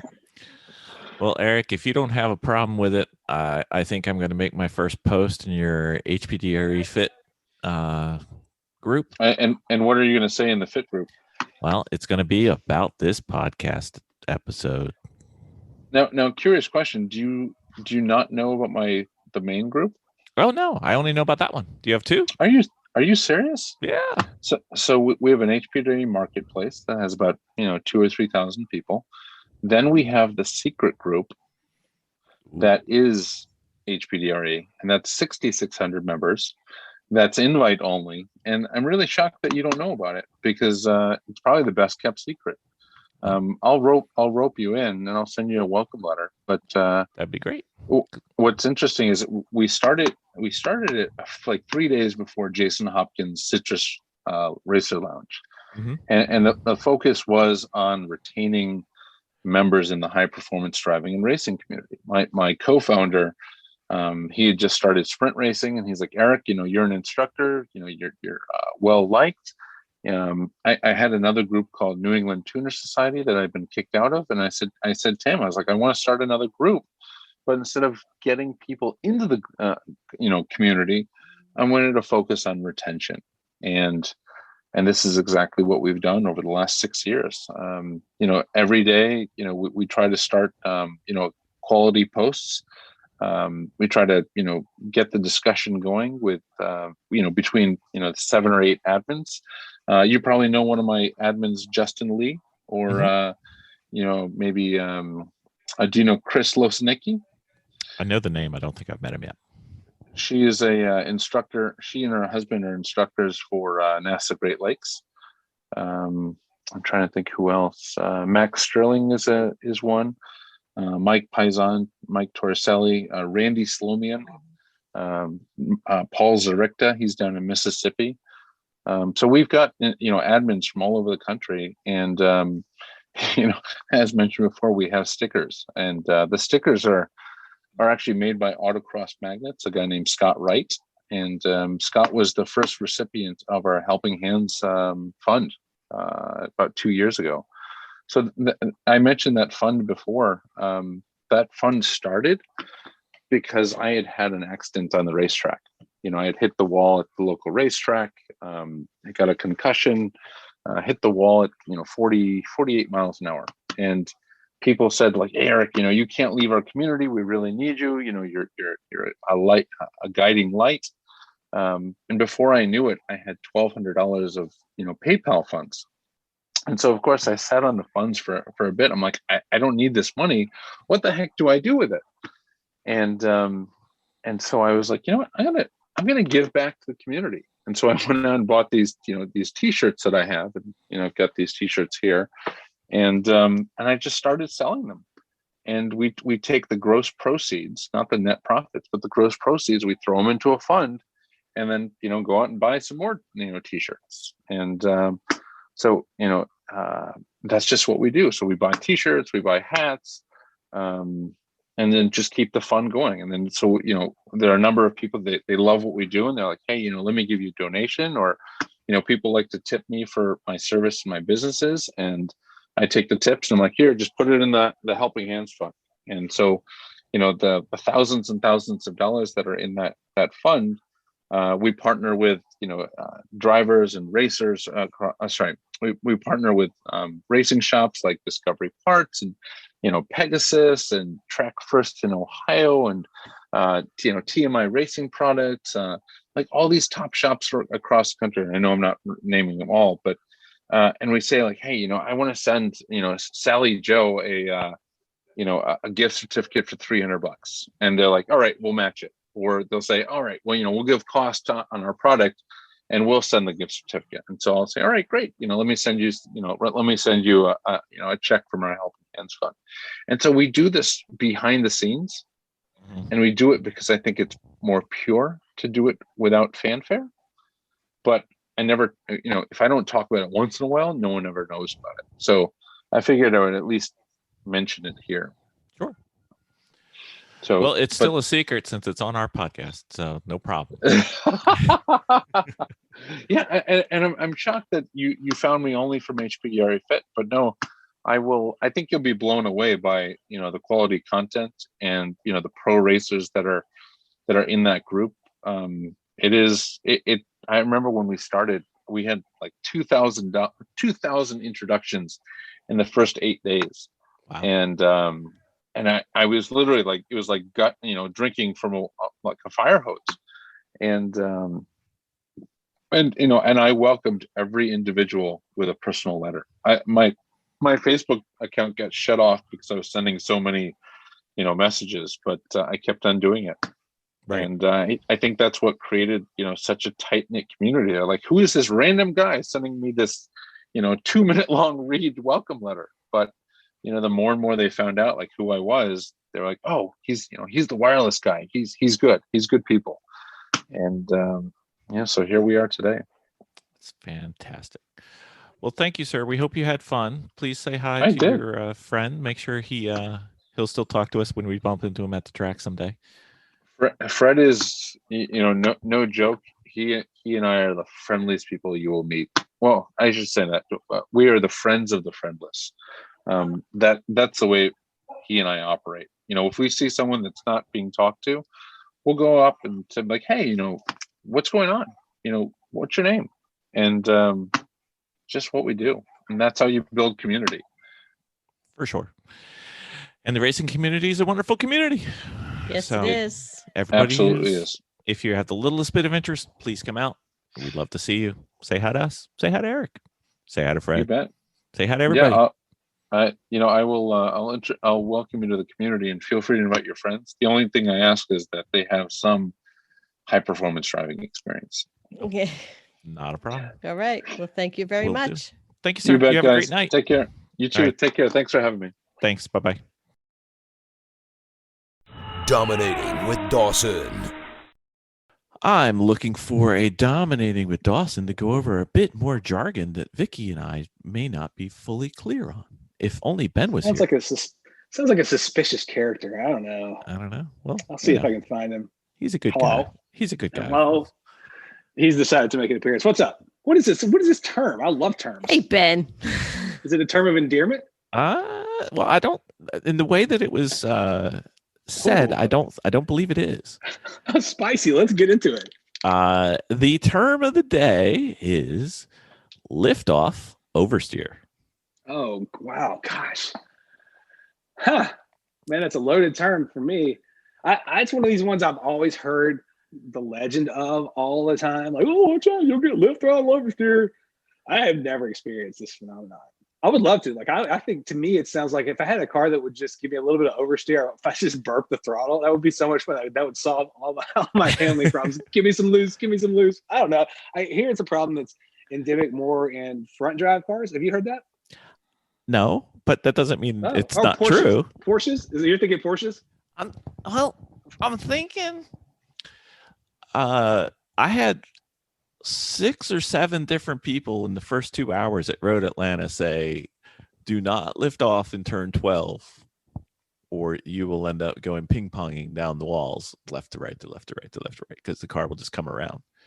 So they were saying it was lift off oversteer. And then, some people just say that, if they lift, as opposed to keeping their car balanced or slightly accelerating, the back end gets light and can start to come around. I think it's a car imbalance thing, not a lift. Yeah, I don't know. It's one of those things I've always heard, like old hands at the track talking about, hey, watch out, you get the left right oversteer. But I don't know. It's not something I've ever really encountered. I'm sure it's a real thing, but it just in my own driving experience, I haven't run across left throttle oversteer. And this is also, I have usually heard it in context of, rear end heavy Porsches, or also, I don't know why, I definitely don't know enough about physics to explain why I've heard the term in association with these cars, but I've heard about it, in like front wheel drive, lightweight Honda kind of cars too. And, I raced I think like 165 horsepower, like 1,700 pound CRX in Lemon. So, I had a pretty powerful front drive car. And but also I may just not ever be able to stop off the throttle. Like, is this in reference to being like I'm in the middle of a corner and then I'm just going to burp at mid corner and get all wacky? Yeah, I don't know. Maybe I just have my inputs timed right. I know this. I would love to know more about this too, Bill. Because I hear it all the time too. Like you. I've always heard people say it, but I don't know whether it's more like a Bigfoot thing. Like this is a legend. I just never. I have yet to see any evidence of its existence. Vicky, have you ever seen the Sasquatch? The what? The Sasquatch. The Sasquatch? No. known as Swatch. lift off Squatch ass. oversteer. Lift off oversteer. Have you ever experienced this where you're I going saw through a that turn? squatch ass. No. Turn 2 at Laguna Seca. Was that? Oh, yes. Yes, I kissed a wall. Yeah. Wait, but I so what did. happened? You were trying to get turned in and you let off? Is that Well, what happened? yeah, we spoke about this once before. It was I just need a refresher. it's fine. I thought that's not exactly what happened. That's why No, I'm trying to we were drill through- down into detail. I'm trying to find out if that's what this is. I'm not sure. Okay, it is. okay. I got you. Okay, cool. That's fine. let me see if I can remember exactly. I think that I got caught 3 wide going in. I think we were all trying to fight for a position on that turn, which was bad. Anyway, Yeah, you should have let that one go. Were you on the outside? yeah. Yeah, And yeah, so I kind of lost it. They went ahead and I kind of went into the wall. If I had to guess, you got out in the dirty part of the marbles or clag area. Yeah. Also, being Laguna Seca, marbles, clag, plus sand. Yeah. It's so dirty offline there. Yeah, and it was a very loose car. It was a very loose car. Right, because this is so we were speaking about Hondas, but this is that Honda that those guys had set up with like what's the loose. deal? Like no front suspension, but all rear suspension, something crazy, some kind of huge crazy imbalance, like super stiff rear springs. Because I asked at one point, I asked y'all, how did they make that Honda so loose? And y'all told me it was something super obvious, like 10,000 pound rear springs or something. But yeah, you're right, the car is fundamentally loose. But I would hazard a guess that in that instance, that you were outside of a 3 wide sandwich, it was an outside piece of bread. I don't remember exactly, but Do you remember? I'm just going to guess that you just kind of got out there and you didn't oversteer. Did you spin or did you just drive straight? back end came around and I lost it. Did the back end come around on the pavement or in the dirt? Pavement. But I also think that I might have hit something, like I might have hit an edge or something like that also. Curbing. You could hit the edge of the track there, and that's sort of that's one of those places where it's sort of you hit the edge, and it can kind of tank you too. But yeah, I would that's where so it did come around on you on the pavement. I would still bet it had more to do with junk on the surface than lift throttle oversteer. Yeah, it was well, the other thing that was terrifying is that they took the doors that were welded shut, but they took the top part of the door and they folded it over the roll bar. So you can actually see the tire next to you as you were driving, which is horrifyingly scary. Even though they had a net. Yes, they had a net, but it was terrifying. It was terrifying. Okay. Well, anywho. So since nobody's ever seen this lift off oversteer, let's go with a different strategy, shall we? Okay. If I'm going through a turn, right? Entry, middle, I've done it. and out. You've done it a couple times, I'm sure. Would I want to lift? Where would I want to lift, and where wouldn't I want to lift? So what's my throttle positioning? Just pretend it's just a solid 90-degree right or left. Doesn't really matter. What's my throttle versus my brake inputs? Roughly. Is this an exercise for Vicky or you just bust right there? Go ahead. You guys, go ahead. I don't know enough about it. So what he's getting at is you're off the throttle and you're on the brake as you're entering the corner, and at some point in the as you're approaching or you're at the 90-degree point or you're a little bit past, somewhere in there is the right point to apply the throttle and be off the brakes. And then as you're exiting, you should be fully on the throttle, and you should have your steering angle should be pretty open as you get back onto a straight part of the track. Is that what you're getting at? Yeah. And where would you let off in that process? You'd be off coming in, and typically once you're on the throttle, as we've sort of previously discussed, once you're committed to being back to the throttle, you want to stay on it. So there's really the right place to lift in any of those situations, and also the places where you typically hear about people getting lift throttle oversteer is usually like mid corner, where you should either be off or you're not on the gas at all. I hear people say like, oh, the S is at VIR. If you let off, you're in huge trouble. And generally there are a couple places where it's not ideal to come off, but you don't want to stay so committed that you wreck yourself either. You know what I mean? You don't want to stay committed to a fault just because you're worried about letting off. Yeah, but also, I don't think off means 100% off. No, you know, not necessarily. It might because you're mean an modulating the adjustment. gas. Yeah. Yeah, and there's no reason to avoid, because what I'm trying to figure out is if the lift off oversteer is more of a problem than not controlling your speed with modulation. Because if you're afraid to lift off, you Right. can get yourself into more trouble potentially by not modulating your speed or controlling your speed, fearing this lift off to oversteer. Then if you need to back off on the throttle a little bit, and like in S's or link turns and things Right. like that. But in general, once you start going to the gas at a rate, you want to continue that rate until you're at the floor, and then stay there until Right. you go to a braking position. And so this phenomenon, at least from what I can think through as we're talking about it, is something that would generally occur where somebody's letting off in a place where you shouldn't be letting off, like somewhere you should already be pretty committed to. So it sounds like something that happens as you're trying to fix another problem. But also, to me, I bet that this has happened. I bet a car has gotten loose on me. But if it's a scenario where we're talking about this, and this is a place where you'd already be in the throttle. So at least from my own driving, if I have my right foot on the throttle, my left foot is clutch brake area, just being ready to do something. So if I'm in that kind of situation and the car's getting weird, or I've had to let off and I'm getting a bad handling scenario, I got a foot right there where I can just slap the brakes enough to sort of reweight the car and get on with my life. Do you know what I mean? So usually I've got another fix for it other than letting off and having things get weird. I can easily just reset on everything with a little bit of brake. Yeah, I think If things are so upset that I have to do that. I think just from the name, lift implies, reduction in throttle. So that implies a weight shift forward, which implies that the car is de-weighted on the back and weighted to the front. But I guess not having seen it or felt it, it's just one of those things that I'm almost like, how do you get into it? I don't know. Anyway, right into garageshows@gmail.com. Yeah, tell us your fun experiences with lift throttle oversteer, because I hope that there's enough people listening that somebody will be like, oh wait, let me tell you, or you guys are idiots for not understanding what it says. But yes, it's not something that is ever at the forefront of my mind or something. I don't think I've ever had it happen to me. I'm not sure. If I have, I've fixed it quick enough to not worry about it. Well, it would be refreshing to be a limited idiot as opposed to just a global idiot. So if you could limit our idiocy to lift off oversteer, we'd accept that. That would be lovely. Yeah, we'll take it.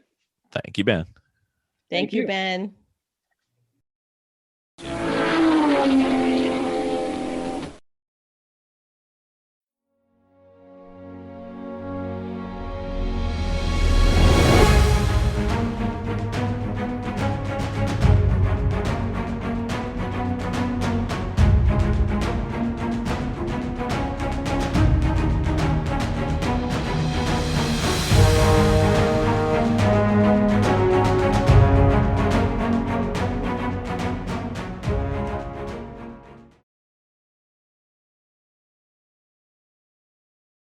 Jennifer, who's coming. Pit race.